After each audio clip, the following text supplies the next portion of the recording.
میں یہ آخری 2 پوائنٹ کور ہوں گے اور ہماری گفتگو الحمدللہ کنکلوڈ ہو جائے گی. Point number 16، second last point, کھال کا مصرف کیا ہونا چاہیے؟ کیونکہ کھال تو بڑی مصیبت بن گئی ہے. پہلے تو خالی مولوی لڑتے تھے کھالوں کے لیے، اور ان کا بس چلے تو آپ کی کھال بھی عید والے دن اتار کے لے جائیں اور جا کے اس کو بیچ کے تو اس سے جو ہے چندہ اکٹھا کریں. لیکن اب سیاسی جماعتیں بھی میدان عمل میں اتر آئی ہیں، خصوصاً کراچی شہر کے اندر تو عید قرباں پر قتل ہو جاتے ہیں کھال کے چکر میں. وہ 1,500-2 ہزار کی کھال ہوتی ہے اور بندہ مار دیتے ہیں، یہ کھال ہم نے لے کے جانی، وہ کہتے ہیں ہم نے لے کے جانی. پھر ایک ایک مکتبہ فکر میں، بریلویوں میں، دیوبندیوں میں، اہل حدیث، اہل تشیع میں، ان میں بھی جتنی پارٹیاں بنی وہ آپس میں کھال کے پیچھے لڑتے ہیں. اور بعض لوگ تو بیچارے صرف اس لیے 2 قربانیاں کرتے ہیں کہ ایک پارٹی کو ایک کھال دیں گے، دوسرے کو دوسری، تاکہ دونوں خوش رہیں. ٹھیک ہے، یہ بالکل حقیقت ہے. اور یہ سارا مسئلہ جو ہوا ہے نا، وہ ہوا ہے فتنہ مال. میں پھر ریپیٹ کروں گا، مسئلہ نمبر 51، 1.5 گھنٹے کی گفتگو، رزق حرام، فتنہ مال اور دنیا پرستی کا انجام اور اس کا علاج. آج تک کسی بندے نے رزق حرام پہ یہ گفتگو نہیں کی ہے. کیوں؟ کہ وہ پرٹیکولر آیات ہے ہی علماء کے بارے میں ہے کہ یہ حرام خور ہے. وہ ساری آیات میں نے پیش کی ہیں. امت کے بارے میں تو بعد میں ہے، جامع ترمذی میں صحیح حدیث ہے، ہر امت کا ایک فتنہ اور میری امت کا فتنہ مال ہے. تو میں نے ڈیٹیل کے ساتھ اس میں بیان کیا ہے. تو صحیح بخاری اور صحیح مسلم کی متفق علیہ حدیث ہے اس کھال والے کانٹیکسٹ میں کہ سیدنا علی رضی اللہ تعالیٰ عنہ کہتے ہیں کہ نبی صلی اللہ علیہ وسلم نے میری ڈیوٹی لگائی تھی اونٹوں پر کہ میں اونٹوں کی قربانی کے لیے ان سے پہلے جو ہے ان کی نگرانی کروں، اس کے بعد ان کی لگاموں کو اور ان کے پالان جو ان پر رکھے ہوتے ہیں اور لگامیں جو ساتھ ہوتی ہیں ان کو اور ان کی کھال کو صدقہ کروں، اور کسائی کو یعنی قصاب کو اس کی اجرت نہ دوں کہ اس کے کھال اس کے حوالے کر دی جائے کہ یہ اجرت ہے تمہارے قربان کرنے کی، اپنی طرف سے اجرت دو. یہ آپ صلی اللہ علیہ وسلم کی حدیث صحیح بخاری اور صحیح مسلم میں ہے. سیدنا علی کو آپ صلی اللہ علیہ وسلم نے کیٹاگوریکل مینشن کیا کہ اس کے ساتھ جو رسی لگی ہوئی ہے، لگام بھی لگی ہے، پالان بھی لگا ہوا ہے، جو جو چیزیں اونٹ کے ساتھ ہیں اس کی کھال یہ تمام صدقہ ہوں گی. اور اس کا مصرف وہی ہوگا جو گوشت کا مصرف ہے، یعنی خود بھی استعمال میں لا سکتے ہیں کھال کو. وہ صحیح مسلم میں حدیث ہے کہ آپ صلی اللہ علیہ وسلم نے کھال اپنے ذاتی استعمال میں لانے کی بھی اجازت مرحمت فرمائی ہے. یعنی گوشت بھی ہم استعمال کر سکتے ہیں، کھال بھی. اس وقت صحابہ کرام علیہ رضوان گھروں میں مسلح بنا لیا کرتے تھے کھالوں کا، ڈول بنا لیا کرتے تھے اس چمڑے کا، خود استعمال کر سکتے ہیں. اب مصرف کیا ہے اس کا؟ تو بھائیو پہلا مصرف تو یہ ہے کہ غریب رشتہ داروں کو صدقہ اور خیرات کیا جائے، کیونکہ قرآن پاک میں سب سے زیادہ زور جو ہے وہ رشتہ داروں سے حسن سلوک ہے. اس کے بعد جو بھی لوگ دین کے لیے کام کر رہے ہیں یا این جی اوز ہیں، مثال کے طور پر عیدی ویلفیئر ٹرسٹ والے ہیں، شوکت خانم والے ہیں، اسی طریقے سے الخدمت فاؤنڈیشن ہے جماعت اسلامی کی، وہ ہیں، اسی طریقے سے فلاح انسانیت جماعت الدعوہ کی ایک ونگ ہے جو یہ کام کر رہے ہیں. تو جو بھی خدمت خلق کے لیے کام کر رہا ہے ان کو بھی دے جا سکتی ہے کھال، الحمدللہ، اس میں کوئی مسئلہ نہیں ہے.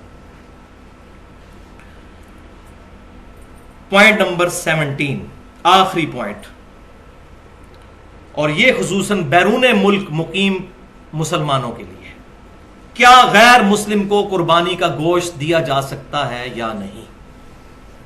انشاءاللہ میری علم کے حد تک اب کوئی مسئلہ ایسا نہیں جو میں نے ایڈریس نہ کیا ہو. تو یہ مسئلہ بھی اب سمجھ لیجئے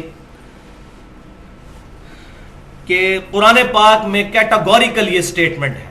سورۃ الحج آیت نمبر 28، بسم اللہ الرحمن الرحیم، فَكُلُوا مِنْهَا وَأَطْعِمُوا الْبَائِسَ الْفَقِيرَ. تو جب یہ قربان کر چکو جانور تو اس میں سے خود بھی کھاؤ اور محتاج غریبوں کو بھی کھلاؤ. اب اس میں غریب مسلمان ہے یا غیر مسلم، اس کی کوئی تفریق نہیں، اور نہ ہی کسی حدیث کے اندر یہ تفریق آئی ہے.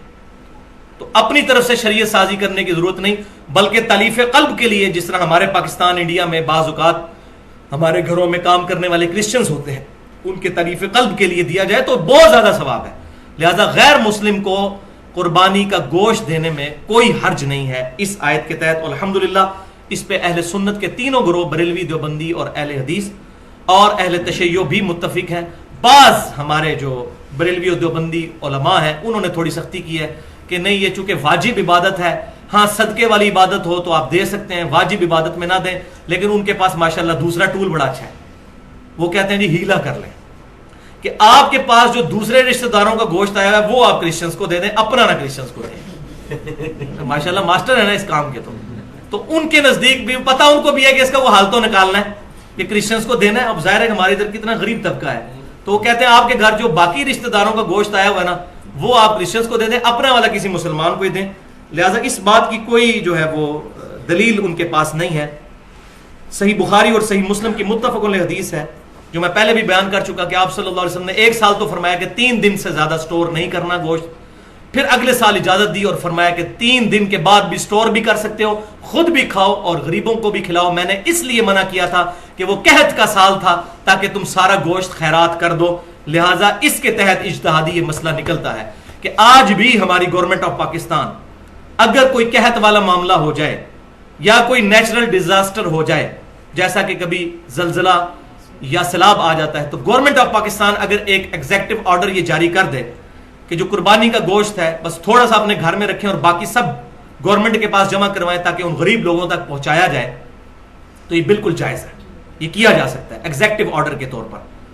تو اور الحمدللہ یہ کام کر رہے ہیں، ہماری جو تنظیمیں جتنی کام کر رہی ہیں، چاہے عیدی والے ہوں یا اس طریقے سے الخدمت فاؤنڈیشن والے ہوں یا فلاح انسانیت جو جماعت الدعوہ والوں کی ہے، ان سے ہمارا اختلاف اپنی جگہ جو ہے، لیکن جو اچھی بات کسی کی بھی اس کی تعریف کرنی چاہیے. تو یہ جتنے لوگ یہ کام کر رہے ہیں یہ وہی کام تو کر رہے ہیں. اور میں الحمدللہ میں بھی یہ پچھلے کئی سالوں سے قربانی ڈائریکٹ انہی لوگوں کو ہی دیتا تھا، گھر میں نہیں، کہ جو لوگ زلزلہ زدگان کو یا اس طریقے سے سیلاب زدگان کے لیے وہاں قربانی کرتے تھے اور ان کو سارا تقسیم کر دیتے تھے. تو لہٰذا یہ معاملہ ہو سکتا ہے، اس کی اجازت ہے. تو یہ الحمدللہ ایشوز جو ہے سارے قربانی کے حوالے سے کنکلوڈ ہوئے. اللہ تعالیٰ سے دعا ہے جو میں نے حق بات آج کہی ہمارے دلوں میں راسخ فرمائے، اور اگر جذبات میں میرے منہ سے کوئی غلط بات نکل گئی تو اللہ تعالیٰ ہمارے دلوں سے محو کر دے. ہمیں کتاب و سنت کو سلف کے منہج کے مطابق سمجھنے اور دوسروں تک پہنچانے کی توفیق عطا فرمائے، اجماع امت کو حجت مانتے ہوئے اور جب کبھی ضرورت ہو تو قیاس کو جائز سمجھتے ہوئے. سبحانک اللہم و بحمدک اشہد ان لا الہ الا انت استغفرک و اتوب الیک وما علینا الا البلاغ المبین. جزاکم اللہ خیر.